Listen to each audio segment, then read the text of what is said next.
নমস্কার, আমি জয়ন্তী। আমার রান্নাঘরে সবাইকে স্বাগত। আজ আমি আর একটা নতুন রেসিপি নিয়ে এসেছি, পটল আলুর ডিম দিয়ে কষা। তো এই রেসিপির জন্য আমি এখানে 7-8টা পটল খোসা ছাড়িয়ে মাঝখান দিয়ে কেটে নিয়েছি, আর 4টে মিডিয়াম সাইজের আলু খোসা ছাড়িয়ে মাঝখান দিয়ে কেটে ধুয়ে নিয়েছি। পটল আর আলু ভালো করে ধুয়ে এবার আমি একটা কড়াইতে 3 চামচের মতো সর্ষের তেল দিয়ে দিয়েছি, আর দিয়ে দিয়েছি কেটে ধুয়ে রাখা আলু আর পটলগুলো একসঙ্গে দিয়ে এটাকে ভালো করে নেড়ে নেব। আর দিয়ে দিয়েছি একটু নুন আর হলুদ দিয়ে লাল লাল করে আমি পটল আর আলুগুলোকে ভালো করে ভেজে তুলে নেব।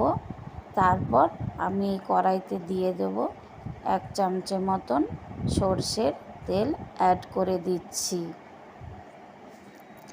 সর্ষের তেল এখানে অ্যাড করার পরে আমি আগে থেকেই সিদ্ধ করে রাখা 4টে ডিম দিয়ে দিয়েছি, আর দিয়ে দিলাম লবণ একটু আর একটুখানা হলুদ দিয়ে আমি ডিমগুলোকে ভালো করে নেড়ে লাল লাল করে ভেজে আমি ডিমগুলোকে তুলে নেব। তারপর আমি ওই কড়াইয়ের মধ্যে দিয়ে দেব গোটা জিরে, একটা তেজপাতা আর গোটা গরম মশলা দিয়ে দিচ্ছি। দিয়ে এটা আর একটু সর্ষের তেলে দিয়ে নিলাম। দিয়ে আমি এটাকে ভালো করে 2 মিনিট মতন নেড়ে অ্যাড করে দেবো এখানে আগে থেকেই থেতো করে রাখা 6-7 কোয়া রসুনের কোয়াকে আগে থেকেই আমি এটা থেতো করে রেখেছিলাম। আপনারা চাইলে এখানে বেটেও রসুনটা দিতে পারেন। আর দিয়ে দিচ্ছি একটা মিডিয়াম সাইজের কেটে রাখা পেঁয়াজ। দিয়ে পেঁয়াজ আর রসুনটাকে আমি 2 মিনিট মতন লো ফ্লেমে রেখে আমি ভালো করে ভেজে নিচ্ছি একটু হালকা লাল করে। তারপর আমি এখানে হালকা লাল করে ভেজে এবার আমি এখানে অ্যাড করে দেব 1 চামচা আদা বাটা, আর দিয়ে দেব ধনের গুঁড়ো 1 চামচে, জিরের গুঁড়ো 1 চামচে, কাশ্মীরি লঙ্কার গুঁড়ো দিয়ে দিয়েছি 1 চামচে মতো, আর দিয়ে দিচ্ছি পরিমাণ মতন হলুদ আর একটু লঙ্কার গুঁড়ো দিয়ে এটাকে আমি খুব ভালো করে কষিয়ে নিয়েছি।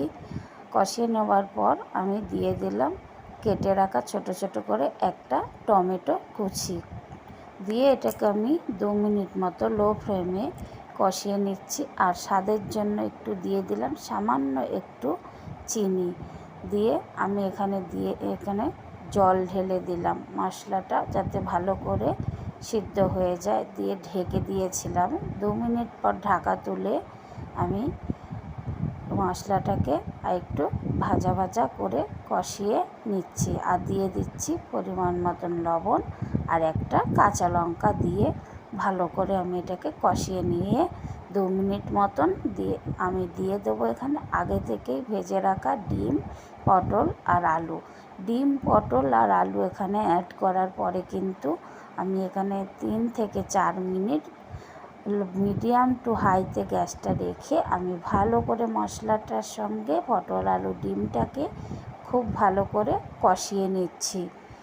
ডিম, পটল, আলু খুব ভালো করে কষিয়ে নেব। কষিয়ে নেওয়ার পরে আমি এখানে যখন খুব ভালো করে কষাতে তেল বেরিয়ে যাবে মশলা থেকে, তখন আমি এখানে কিন্তু অ্যাড করে দেব পরিমাণ মতন জল। আপনারা ঝোলটা কম বেশি জল দেবেন যে যেরকম খাবেন।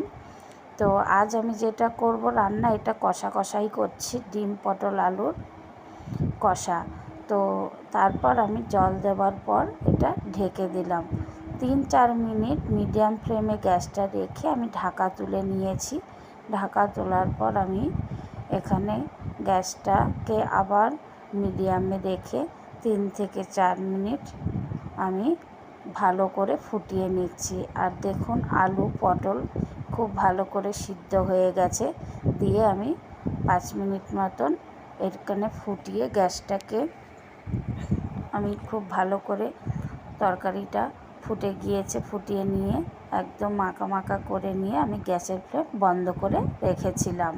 2-3 মিনিট পর আমি একটা বাটিতে তরকারিটা নামিয়ে নিয়েছি। ডিম, পটল, আলু দিয়ে কষা। তো এই তরকারিটা যদি আপনারা এরকমভাবে রান্না করেন, খেতে কিন্তু খুবই দারুণ টেস্ট হয়। তো আজকের ভিডিওটা আমার এই পর্যন্তই।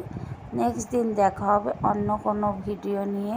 আর আজকের রেসিপিটা আপনাদের কীরকম লাগলো অবশ্যই আমায় কমেন্ট করে জানাবেন। যদি আমার ভিডিওটা ভালো লাগে তো একটা লাইক করবেন।